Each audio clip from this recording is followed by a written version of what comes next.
Dynamite chicken pockets ആണ് ഇന്നത്തെ ഇഫ്താർ special. എപ്പോഴും ഇതുപോലത്തെ റെസിപ്പീസൊക്കെ ഫ്രഷ് ചിക്കനോട് തന്നെ ഉണ്ടാക്കിയെടുക്കുക. ഞാൻ അൽക്കസ്ന ഫ്രഷ് ചിക്കനാണ് എടുത്തിട്ടുള്ളത്. അതിൻ്റെ സ്കിന്നില്ലാത്ത 12 പീസ് കട്ടാണ് എടുത്തിട്ടുള്ളത്. ഞാൻ ചെറിയ പീസാക്കിയിട്ട് ഇറച്ചി കഷ്ണങ്ങളാക്കിയിട്ട് soya sauce, egg mixture, cornflour, pepper powder എല്ലാം കൂടി നന്നായിട്ട് കമ്പൈൻ ചെയ്തിട്ട് മാറ്റി വയ്ക്കും. ഇനി നമുക്ക് ബ്രെഡ് പോക്കറ്റ്സ് ഉണ്ടാക്കിയെടുക്കുക. അതിനായിട്ട് 2 ബ്രെഡ് ഒരുമിച്ച് വെച്ചിട്ട് ഒരു റൗണ്ട് ലിഡ് വെച്ചിട്ട് കട്ട് ചെയ്തെടുക്കുക. എന്നിട്ട് സൈഡൊക്കെ നന്നായിട്ട് സീൽ ചെയ്ത ശേഷം മുട്ടയുടെ മിക്സിലും ബ്രെഡ് ക്രംസിലും കോട്ട് ചെയ്തിട്ട് ഫ്രൈ ആക്കി എടുക്കണം ചൂടുള്ള എണ്ണയിൽ.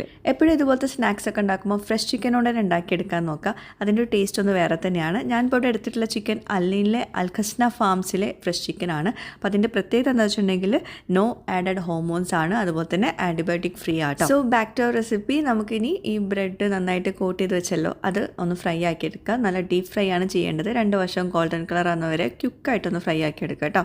അതിനുശേഷം നമുക്ക് ചിക്കൻ ഫ്രൈ ആക്കി എടുക്കണം. അതും നല്ല ക്രിസ്പായിട്ട് ഫ്രൈ ആക്കി എടുക്കണം. നമ്മൾ ചിക്കൻ ഡൈനാമിറ്റ് ഒക്കെ ഉണ്ടാക്കൂലേ, അതേപോലെ തന്നെ ഫ്രൈ ആക്കി. നമ്മുടെ ഡൈനാമിറ്റ് സോസാണ്, അതെല്ലാവർക്കും അറിയുന്നുണ്ടാവും. ടൊമാറ്റോ കെച്ചപ്പ്, മയണീസ്, മുളക് പൊടി, ഉപ്പ്, പഞ്ചസാര ഇതെല്ലാം കൂടി കുറഞ്ഞ അളവിൽ നന്നായിട്ടൊന്ന് കമ്പൈൻ ചെയ്യുക. ഉപ്പ്, പുളി, മധുരം എല്ലാം നല്ല പാകത്തിനുണ്ടോ എന്ന് നോക്കുക.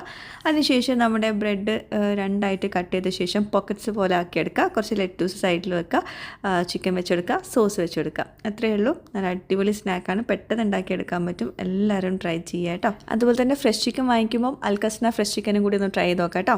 Thank you.